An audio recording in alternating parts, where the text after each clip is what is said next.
maybe we're missing something with the banana and duct tape, like an unfathomable metaphor about the banana that decays. This is the second time I've had to reclaim my property from you.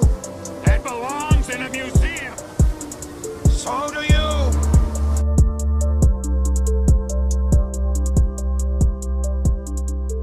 You are back. It's another episode of Why Are We Like This, the true crime podcast that treats Florida like the active crime scene it is.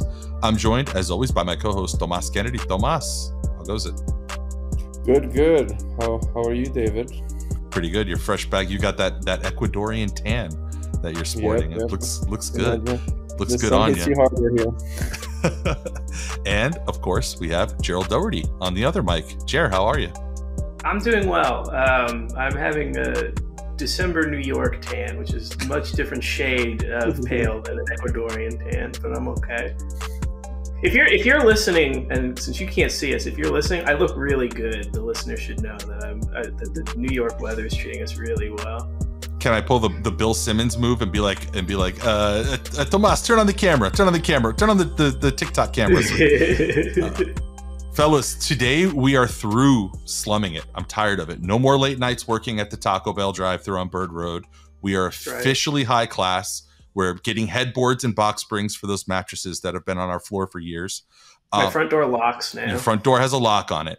Yeah. Why the change? What happened? Did we finally get girlfriends? No, that's not it. We got class. The Walt boys are upgrading to the world of fine art and antiquities, but it would not be an episode of Why Are We Like This if it was all on the up and up. No, we are going to take a look at the seedy underbelly of this world and talk about how money laundering in the art world intersects with Florida, specifically here in our home of Miami.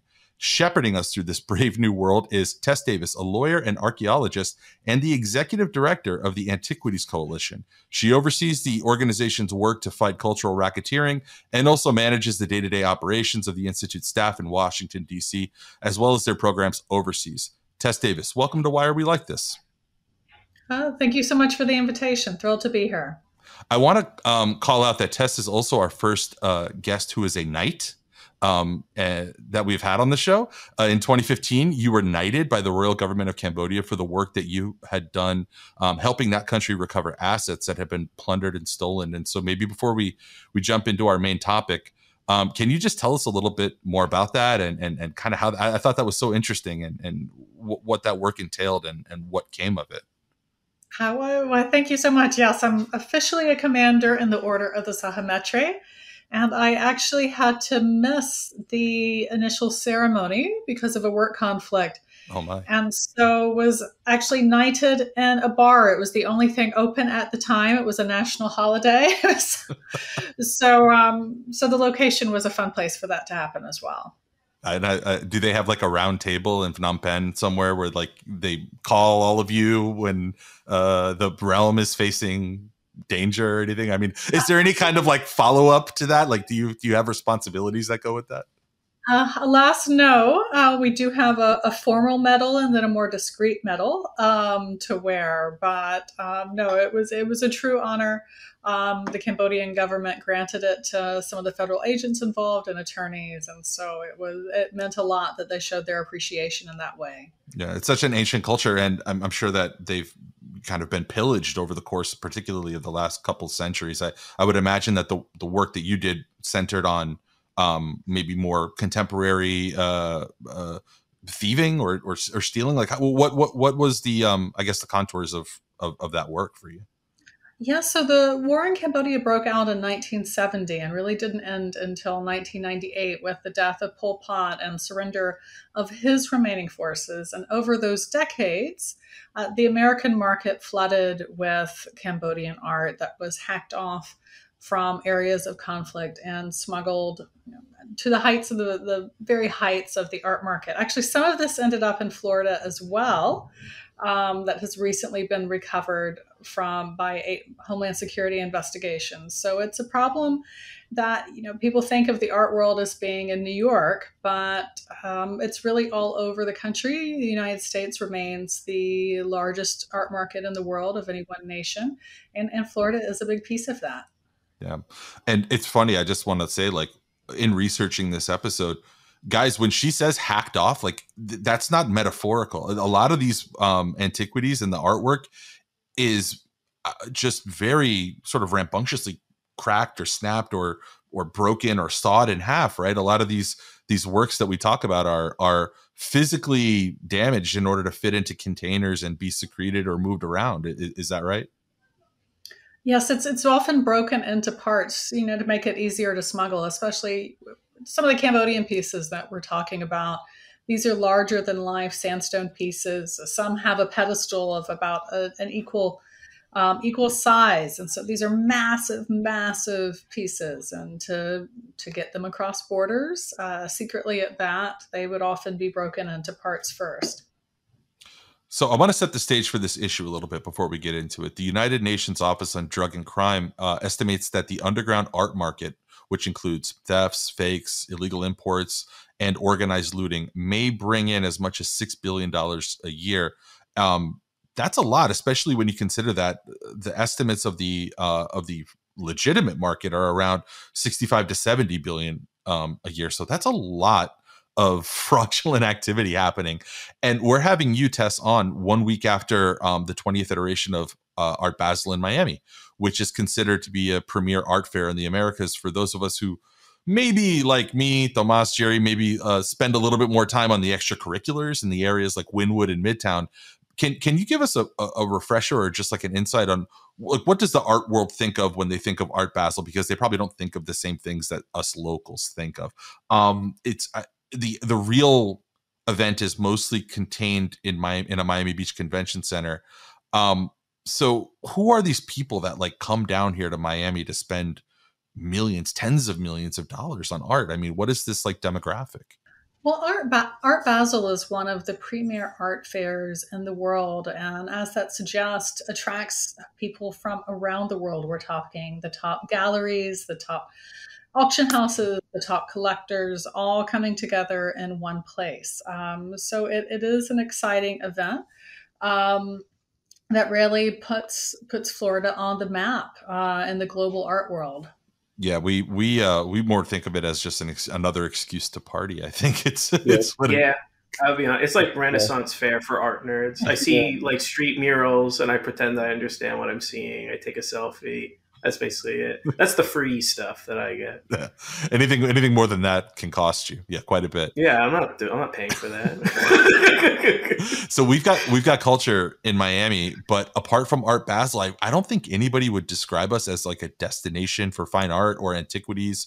We have rich people, which I guess means that we're always going to have a market, but we're not like a nexus. And I'm wondering if that lack of presence or infrastructure makes Miami and Florida at large more of like a Wild West when it comes to the illicit side of this world, where you could evade scrutiny more effectively than maybe in like London or New York or Paris. Is that a correct assumption, or is that off base? I think you're spot on for that. I think that those of us who are involved in trying to clean up this market, which again protects the legitimate players in the market, have been so focused on New York that we're missing these other jurisdictions that are really emerging. I myself live in New Orleans. There's a growing market here. Houston, Texas, there's a lot of signs that the market there is exploding. And of course, Miami. And I mentioned that there have been some major recoveries from Miami lately. I mean, we're talking tens of millions of dollars worth of Cambodian art that was voluntarily returned by Jim Clark, the founder of Netscape, to his credit. He did not fight this out in the courts when he was presented with evidence that these pieces were stolen. He was defrauded by a very, very infamous trafficker. He did the right thing and repatriated them to Cambodia, but that was tens of millions of pieces that just a few years ago, no one knew about. And since that time, we've uncovered other collections with Florida ties. And so I think it's getting onto the radar of advocates, onto the radar of law enforcement, and we'll probably be seeing more cases in the future because, wherever you have money, you have people seeking to use art as an investment. And there can be risks to that. I wanted to ask, what is the process if a collector doesn't want to return or repatriate a piece or a collection. You know. It really depends on the legal evidence that's available, but both Homeland Security investigations, part of ICE, and also the Federal Bureau of Investigation have dedicated agents who focus on art and antiquities crime. The Manhattan DA's office has dedicated prosecutors who focus on this, and the DOJ have a number of very skilled prosecutors as well. And so if someone is trying to fight it out, if the evidence is there, this can and does end up in the courts. There's the possibility of civil cases as well. But hopefully, those are the exception, not the rule. And I think everyone wants to avoid the courts when possible. So again, it's wonderful when someone does the right thing like Mr. Clark did. Yeah, I always wonder about, like, as attitudes or sort of as our understanding of this changes, I wonder if it used to be just name and shame campaigns, kind of like, hey, this person is holding on to, I mean, like, that extended as much to, like, the British Museum. I mean, like, a lot of museums have had to, face this, like, sort of negative backlash, as it's like, oh yeah, well, where did you get this stuff? And I guess there's only so much that, like, if somebody like the person you're describing has only has like a layer of separation between them and the person who perpetrated the crime or took the antiquity initially, like, they can probably, I'm sure that there are cases where many of these people say, no, you know what? I bought this fair and square. It's mine. And I don't know, what is the modern etiquette for dealing with those situations? Is that evolving? That must be like an ever changing thing. It's definitely evolving, and I think public awareness is having a big impact in that, as are these wider discussions that I think the United States and beyond is having just on social justice issues more broadly. So I think we are seeing an ongoing change, and that's reflected in popular culture. I mean, we're seeing this show up as plot lines in the Marvel universe. Yeah. John Oliver just did an in-depth examination of the topic. I mean, he devoted a full 35 minutes, the entirety of his show, to looking at museums and antiquities. That's something I don't think we would have seen especially not 10 years ago. And so I think that growing awareness, people are realizing, why would you want to own something that's tied to, say, the killing fields in Cambodia or the Nazi regime or the conflict in Iraq and Syria that could have been looted by ISIS? So I think this awareness is helping to make a difference. I think museum patrons are calling on these institutions to change their practices. Some are doing so faster than others, but change is happening, and the genie's not going back into the bottle at this point, right? I mean, there's too much awareness. There's too much damning evidence showing the sources of some of these pieces in question. So I think this is a trend we're going to continue, and I think we're going to be seeing additional regulation of the art market in the years ahead, not just with antiquities, but with art as a whole. You mentioned, being the Wild West. The art market's really been the Wild West of the financial world. A lot of people don't even consider it part of the financial world, but it is. People are treating this material as investments. And if you're going to be treating something as an investment like that, you should be following the laws that govern investments. And unfortunately, that's not happening yet. And we're seeing the consequences of that play out in a number of scandals and even prosecutions. So yeah, it's good that you touch on that, particularly the lack of regulation, the fact that art is being treated and has been treated as an investment, and that it is part of, like, the formal economy, and it actually functions in a very high scale. So I think Miami, and this is a podcast that treats Miami and Florida as an active crime scene. Miami, if we're known for something, is for money laundering and drug money, right? And the art world has long been, like, tied to money laundering schemes, right? But for like the average listener of this podcast, they might not be fully aware or comprehend, and even I don't think I fully understand. But could you just like detail how high profile art pieces that are worth millions and millions of dollars are used for people to park their money and launder their money, with little to no oversight? Yeah, so it's interesting. I was actually talking to a federal agent who used to be, I believe, police in Miami, and was talking about how, going into drug traffickers' houses, searching for things to seize, they never thought to look on the walls, and how in retrospect, it's like, oh my goodness, we probably missed so much money hanging right on the wall in plain sight, did not even cross our mind to think about it. It's definitely happening. Now, as to how big of a problem it is, we don't know, because it's a chicken and an egg situation. When you don't have regulation, you don't have the mechanisms to even find out, what is going on. And certainly all criminal activity is underground. And so we don't have reliable statistics. But the estimates of the legal art market are between, depending on what report you read, between $45 and $65 billion a year. Wow. And the US is usually close to half of that. Like in the 40 percentile, 43%, 45% of that. So we're the largest art market in the world by far. And that multi-billion-dollar scale, it makes the art market vulnerable, not just to things like antiquities trafficking, but a wide range of crimes. And other aspects of it contribute. There's this traditional culture of secrecy where it's rude to ask too many questions, but there's also the unique nature of art itself. Two equally qualified experts can look at the same painting and be not just a little bit off, but millions or tens of millions of dollars off in what it's worth. And that in turn can be tens of millions, sometimes on occasion, even hundreds of millions of dollars off from what someone is willing to pay for it. And so you would think these aspects of the market would have made it subject to more regulation, not less, but the opposites happened. It's often referred to, truthfully, I believe, as the largest unregulated market in the world. And I think one reason for that is it's been seen as a white-collar crime. And certainly it can end up as a white-collar crime, but it doesn't always start that way. And it's not a victimless crime. The impact of this is very real.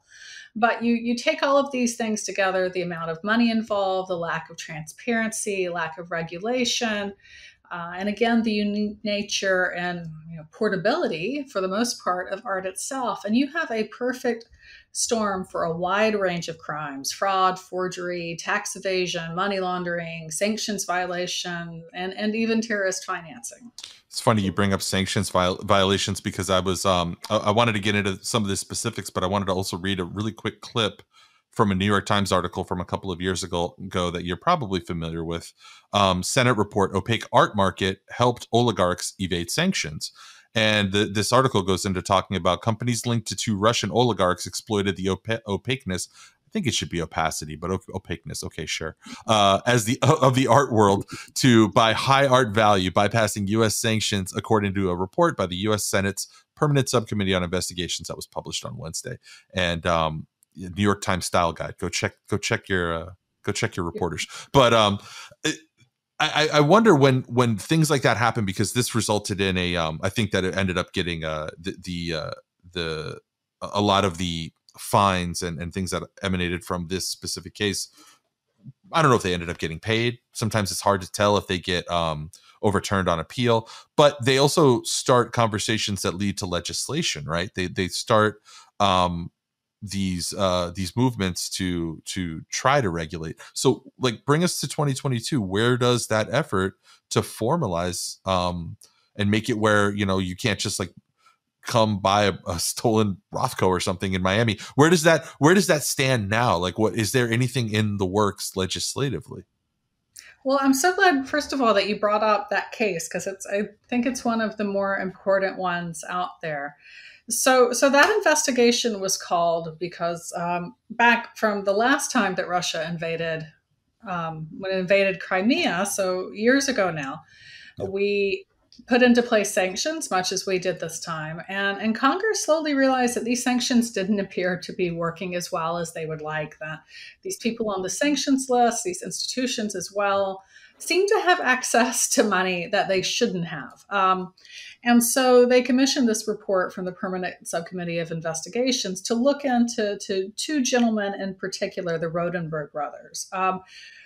Whether you know it or not, you've almost certainly seen pictures of these guys. Have you seen Putin, Vladimir Putin, in his judo outfit playing judo?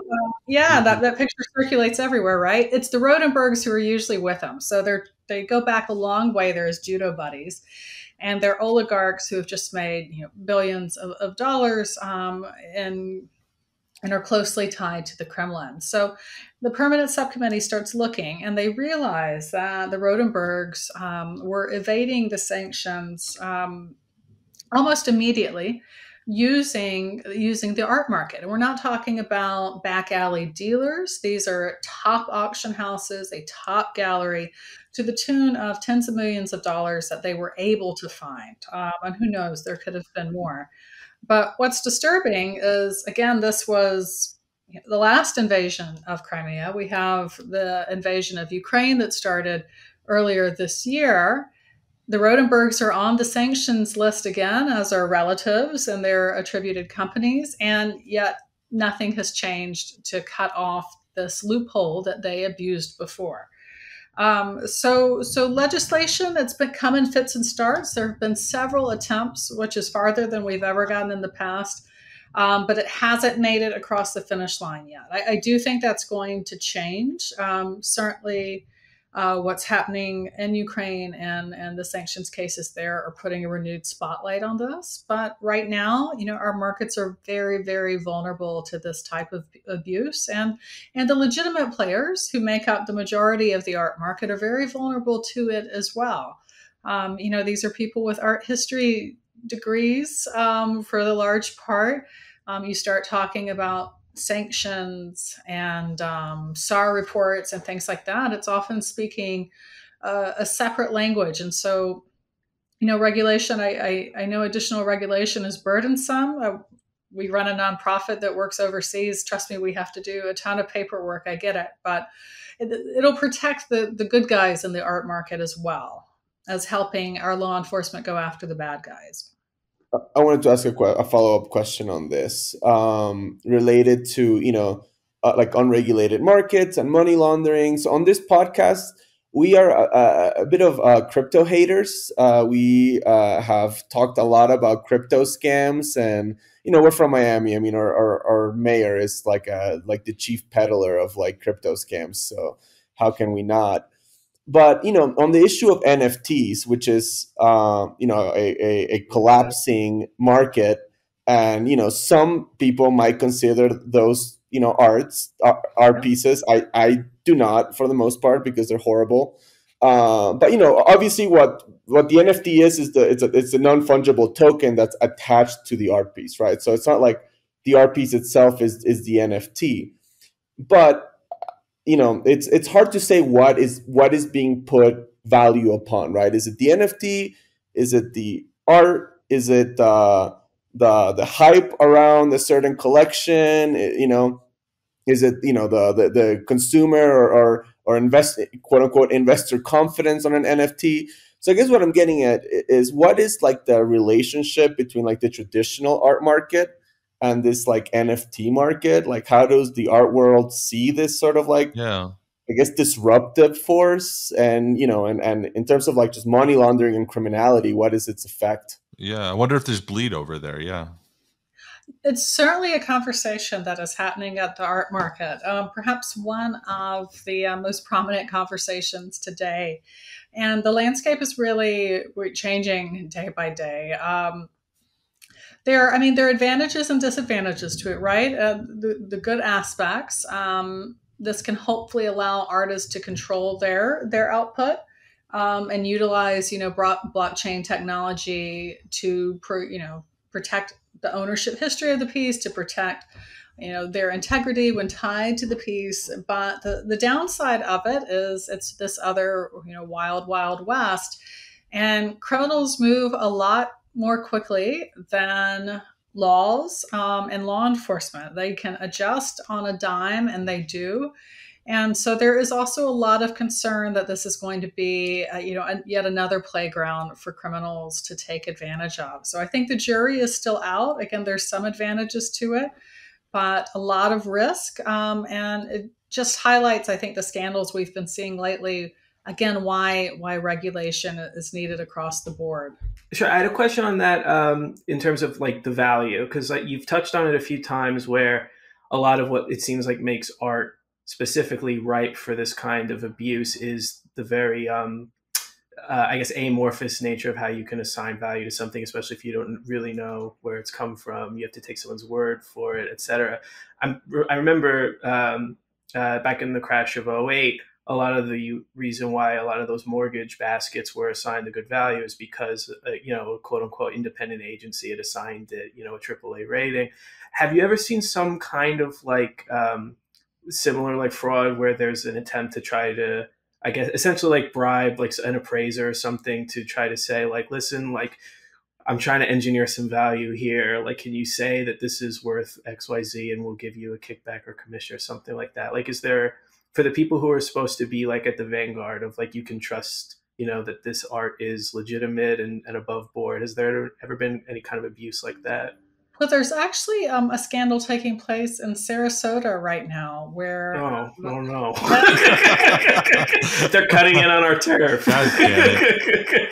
where the museum, this is on the periphery of my world, so I am not exact about the details, but long story short, the individuals in the museum were putting pressure on outside experts to authenticate works to a particular artist.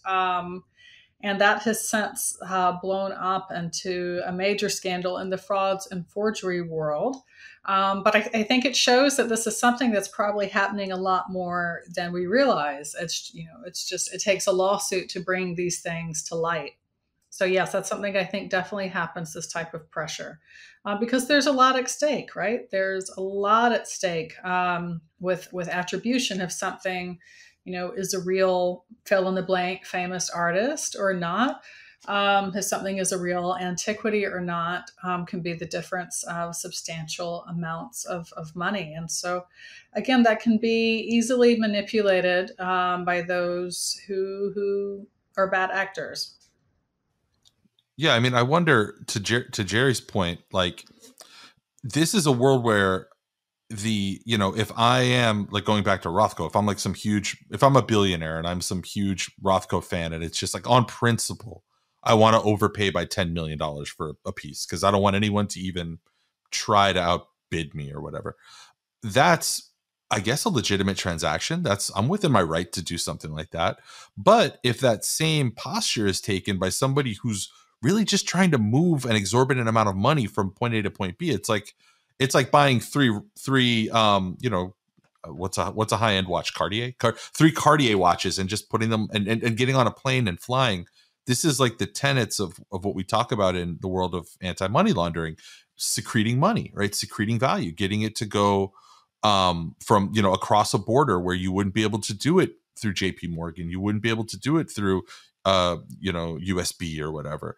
And I'm sort of reminded of the late, I mean, I was a little kid at the time, but and you guys weren't born, but like the mid 80s, where like when bank secrecy, when money laundering, when fraud became a problem, they did something about it. They came with the Bank Secrecy Act. They came with all of this, subsequent legislation, and they created the anti-money laundering regime that occupies now. The same reason you can't take out $10,000 from your bank without behind your back somebody filing a suspicious activity report, and all of those suspicious activity reports getting funneled all the way to Treasury and being flagged.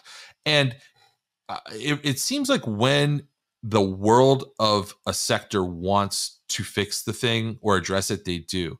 And I'm wondering what you think it is about the existing world of art and antiquities where they haven't pursued that yet. Is it just that the nature of it is so, to Jerry's point, ephemeral, or is it that like, oh, we kind of like, I know it's kind of messed up and we have $7 billion in fraud happening, but we kind of like the way things are set up where art majors, we like for this eccentric billionaire to be able to come in and just buy way over the value. And is there some element of that that's keeping things, keeping it from progressing in terms of, the regulatory environment?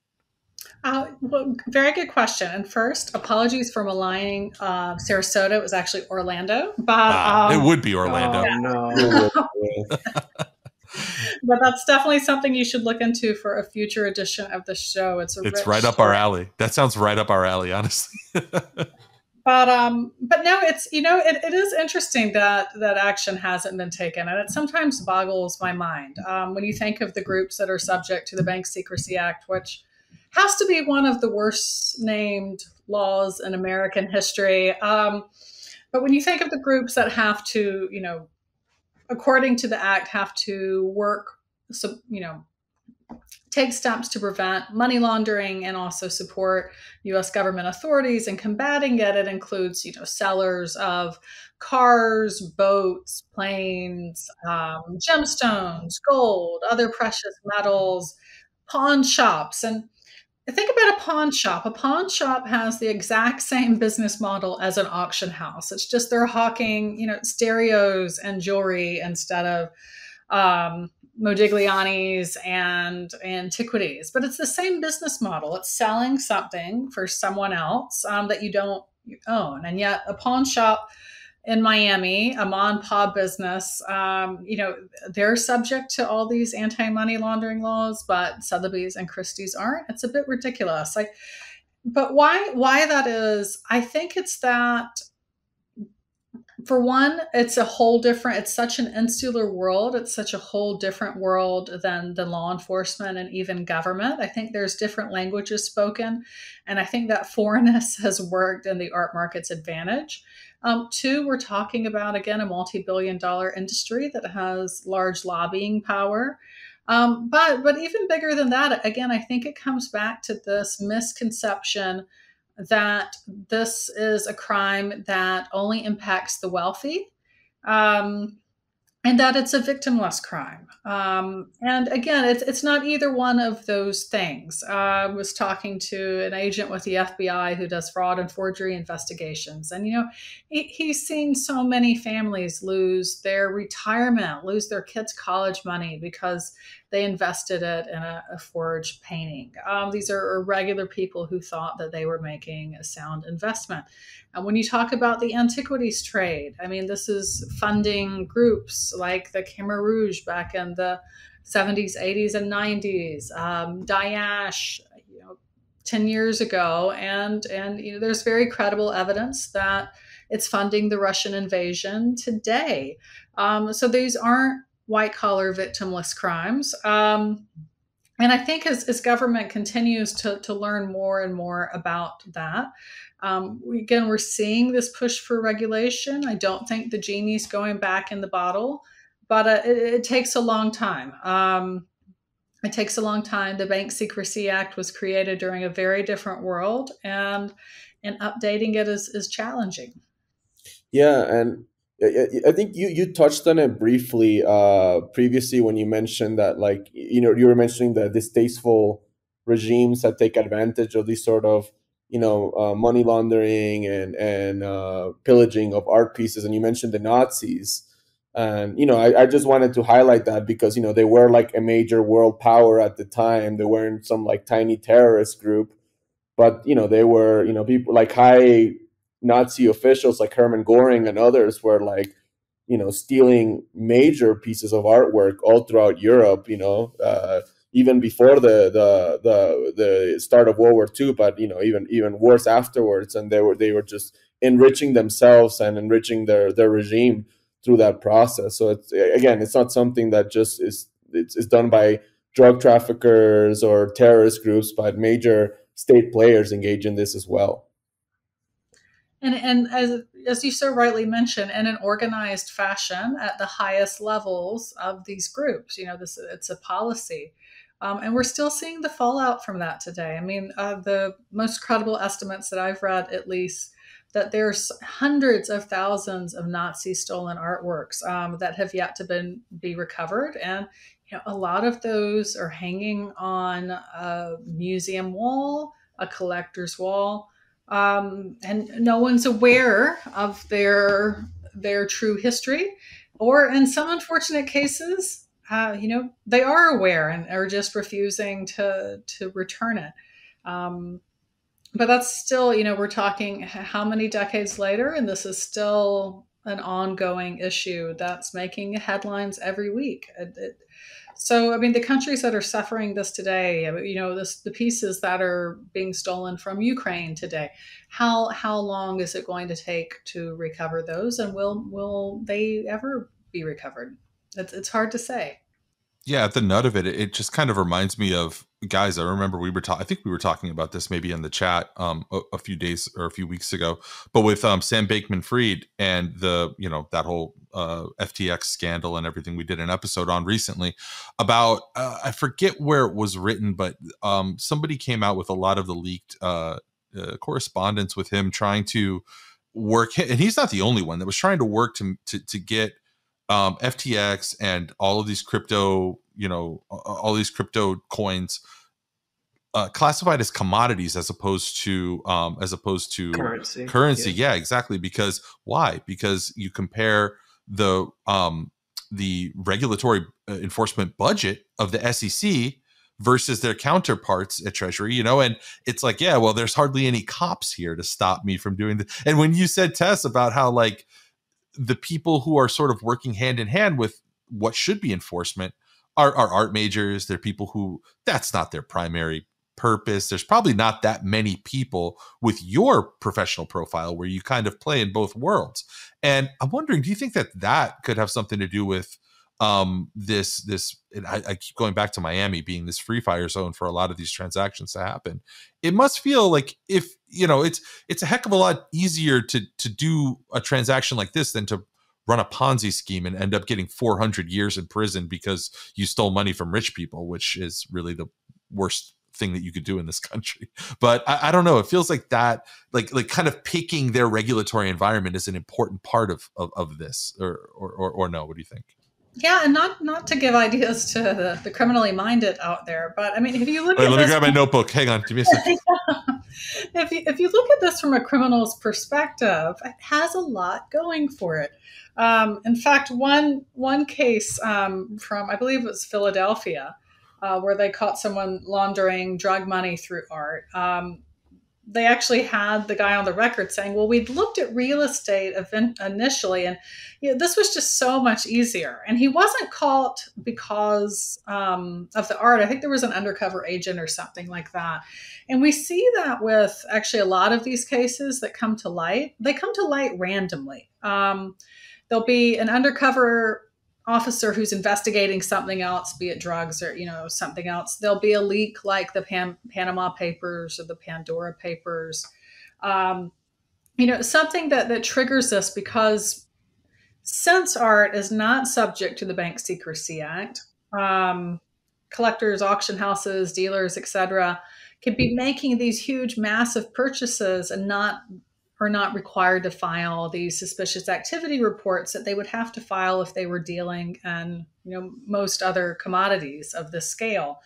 And that means that our law enforcement and our prosecutors, they don't have eyes. The market's a black hole to them. And so when these cases do happen, and there's a growing number, they often again come to light very randomly.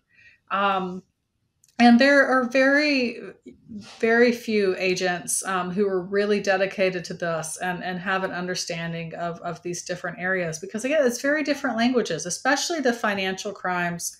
It's a whole different vocabulary than the art world. And it really, there's not many people who speak both of those languages. But to look at it from a criminal perspective, again, we were talking about this the other night in terms of individuals on the sanctions list.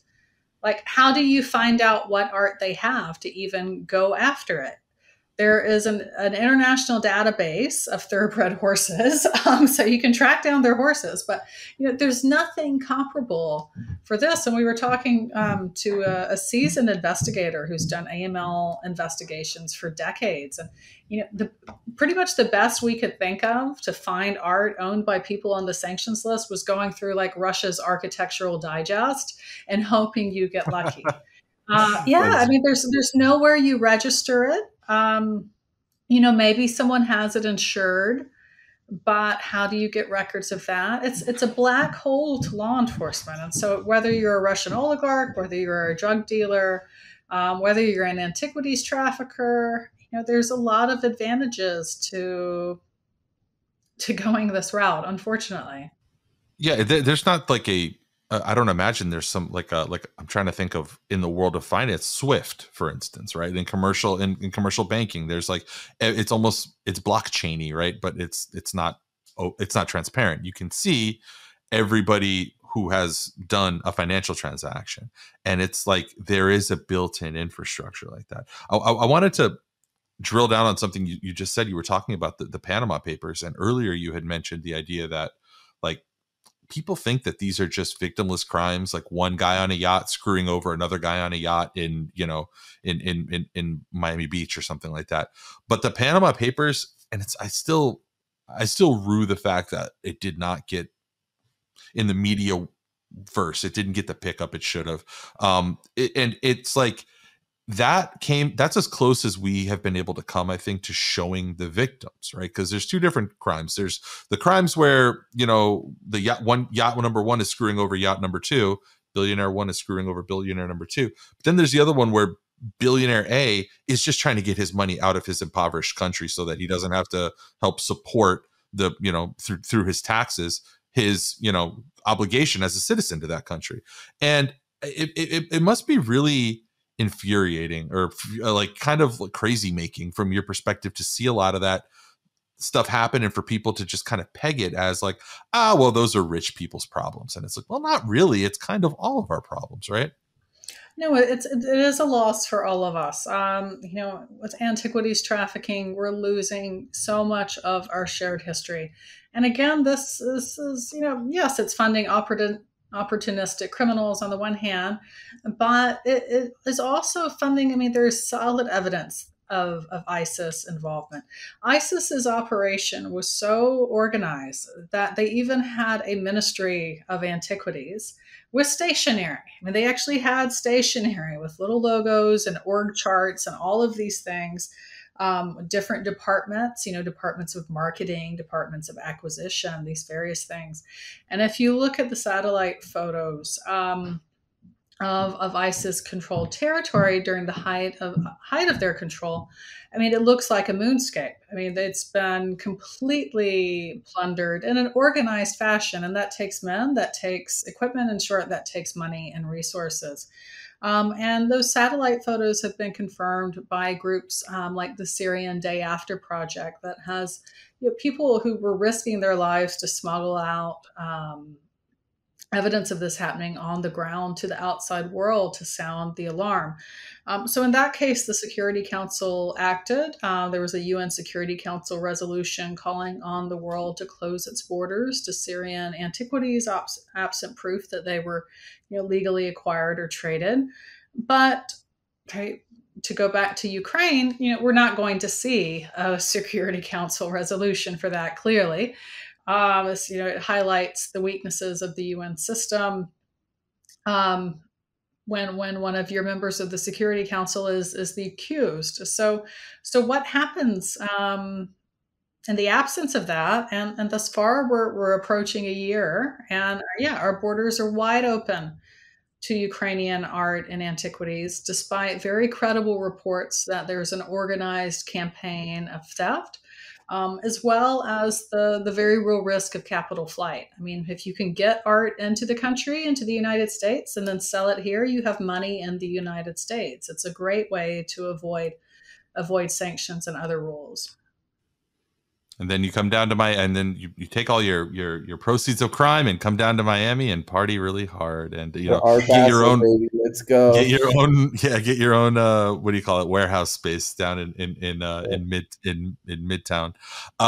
Tess, you have been incredibly generous with your time. We really appreciate it, but we're not going to let you go without trying to stump you with one of our signature Why Are We Like This quizzes. I have arranged 5 stories. We're going to call this quiz Baseled in Miami, okay? And what I'm going to do is posit a crime or crime adjacent scenario ripped from the headlines in the last pretty recent memory. And I'm gonna and Tess, we're gonna ask you if this was something that happened in Art Basel Miami or not, and see how much you've been paying attention to all of the fun stuff happening in the world of art crime. The first one, headline. Let's use an example. Okay, so if I were to say there was a exhibit at this art fair that sold for over $1 million that consisted of nothing more than a banana taped to a wall. I think we all know that one. Any of us who were on Twitter 2 years ago. Tess, I would say baseled or not? Baseled. That is baseled. Okay, good. You got the example correct. So let's go to our first actual one. A bloody crime or performance art. That's what visitors at this art fair were left wondering after an altercation between 2 women attending the art fair turned violent. A woman was stabbed after accusing her attacker of following her around the art fair and bumping into her repeatedly, local media reported. CNN affiliate WSVN said police had named the attacker as 24-year-old Siwan Zhao. Zhao stabbed the victim in the neck with a craft knife, WSVN reported. Quote, I had to kill her and 2 more. And quote, I had to watch her bleed, Zhao said, according to her arrest report. A spokesperson said that the victim's injuries were not life-threatening and the suspect was apprehended by police at the scene. Baseled in Miami or no? I believe that is also Baseled in Miami from a few years ago. That's right. Correct. Ding, ding, ding, from 2019. Yes, that is right. Yeah, and I checked before. Yeah, I checked beforehand to make sure that victim did recover. She did recover. It's weird that we look back on 2019 as the last normal year and stuff like that going on. Yeah. Basel was normal this year compared to that. All right. How about this one? On to question number 2, or scenario number 2. One Dutch art dealer is certainly having a blue period after a plate crafted by Pablo Picasso was straight up snatched from his booth overnight. The 16.5-inch silver plate dubbed Visage Oman, I might have mispronounced that, and made in 1956 is worth around $85,000. Its small size may have made it an exceptionally easy piece to swipe. According to media, the plate was hanging at the booth of a gallery in the middle of town, in the middle of an art fair. Owner David Smith said he left the fair last night at 8:30 and the plate was still in place. It was also there when a security guard walked through at 10:30 p.m., but when Smith arrived around 10:45 this morning, he noticed the piece was gone. Baseled or not? I think that one's not Baseled, but I'm not 100% sure. Wrong. That was Art Basel. That too was Art Basel. Right. Do you remember that one, Gerald, or no? No. Gerald's like, I still haven't gotten my headboard from my bed yet. I'm still a Philistine. I don't remember this. I wasn't invited to that party. I don't remember a Picasso being stolen at Art Basel. That's right. A Picasso was stolen at Art Basel. It was one of the big ones. Gotta love this town. Did they recover it? Do we know? Very good question. I don't know. I did not check the follow-up on that one. The only ones I checked follow-up on were ones where people were like mortally injured because I didn't want to leave that like hanging in the ether. Like, did that person die? We'll have to look that up. I'll post it in the show notes. So take a look at your show notes, listener, and find out whether or not the Picasso was recovered. And if not, then I think Tess might be on the case. She's probably going to go hunt it down herself. That's right. Number 3. British street artist Banksy pulled off one of his most spectacular pranks on Friday night when one of his trademark paintings appeared to self-destruct after selling for $1.4 million at auction. The work, Girl with Balloon, a 2006 spray paint on canvas, was the last lot of Freeze Week. I might be mispronouncing that too. A contemporary art sale. After competition between 2 telephone bidders, it was hammered down by the auctioneer for I believe $1 million, more than 3 times the estimate, and a new auction high for a work solely by the artist, by Banksy. Quote, then we heard an alarm go off. The head of the art investment at this art fair said, quote, everyone turned around and the picture had slipped through its frame. I think a lot of us remember the visual from this happening a few years ago, but was it Baseled or not? I think not Baseled. I think that was Sotheby's London. That was correct. Wow. It should have been my mail. Number 4. This protest raises some question about what exactly art is. On Sunday, a man called Maximo Caminero has smashed an artwork by Ai Weiwei, one of the most famous artists of the century and a hero to many for his defiance of the Chinese state. Cue appalled face. Oh, this is from Miami New Times, so it's got like cute writing. It's being funny. But this is not such a simple story. Caminero's proclaimed motive that the Perez Museum in Miami should be showing local, not global art is pretty daft. I didn't know that they had UKIP in Florida. Ha ha ha ha ha. But he has accidentally punched a massive hole in the logic of contemporary art. For the vase that was smashed is actually a Han Dynasty urn that Ai Weiwei, quote, appropriated for his own art by painting on it. So, is this Basel or not, Tess? Oh goodness. Let's see. The reference to the Miami paper suggests Art Basel, but would that be too obvious? So I'm going to go with not. Ah, you're right. You caught me. That was my. I was like, that better be a decoy. That was a decoy. That one was my red herring. That's correct. That one actually happened. Very wily. Very wily of you. Ai Weiwei has also destroyed his own pieces. I thought you were going to talk about this at first. He's done it as commentary on China, like he's dropped antique vases and whatnot and photographed them to make art. So interesting twist that someone else has been doing it to his pieces. But that's right. I think that was like 2018 or 2017 that happened. And it was not connected to Art Basel at all. It just happened in Miami. So our last item, and thank you for being such a good sport and engaging in our silly game. This last article comes pretty recently. From scam artist to actual artist, fraudster Anna Delvey Sorokin, who I guess we all know have heard about this, is virtually hosting an exclusive party that will feature artwork she created while on house arrest after serving 4 years in prison. Sorkin is teaming up with New York-based gallery The Locker Room to throw, quote, the house, parenthetical, arrest party for art collectors at a private residence on Saturday, according to a press release. The 31-year-old swindler, who is currently on house arrest in her East Village apartment, will be doing a live Q&A session with attendees via Zoom. Additionally, her masterpieces, created after she served time, will be on display and are available for purchase, according to page 6. Tess, Basel or not? Please tell me this is The Onion and not not Basel. It is Basel. This one was just a few weeks. Yeah, it's just this is a very recent Art Basel headline. No crime was committed. Probably one of the few things that Anna Delvey can say she has done that she wasn't involved in crime. So I think you went 4 for 5. Not bad. Oh my goodness. I think you could do a whole podcast just of misdeeds at Art Basel and be set for weeks or months or years. This is incredible. By the way, I found a headline. I'm not sure if it's the same Picasso painting, but it says, stolen Picasso painting worth millions of dollars found during drug raid, Iraqi authorities claim. So there was I don't know if it's the same. No, that has to be different because the thing that was stolen in my example was only like $80,000, and it was just like a small, like a plate, kind of like it was a tiny plate. So. Yeah, it was a minor Picasso. Are there multiple Picasso thefts going on? It was almost a very Miami headline until I read Iraqi. I was like, okay, this is a... Tess, really quick, before we let you go, who is like the artist, the most like commercially known or, largely known artist who's constantly the subject of these things? Like, is it Picasso? Is there a specific artist who is constantly having their work being purloined? I mean, what is the most like infamous name when it comes to this? Very, very good question.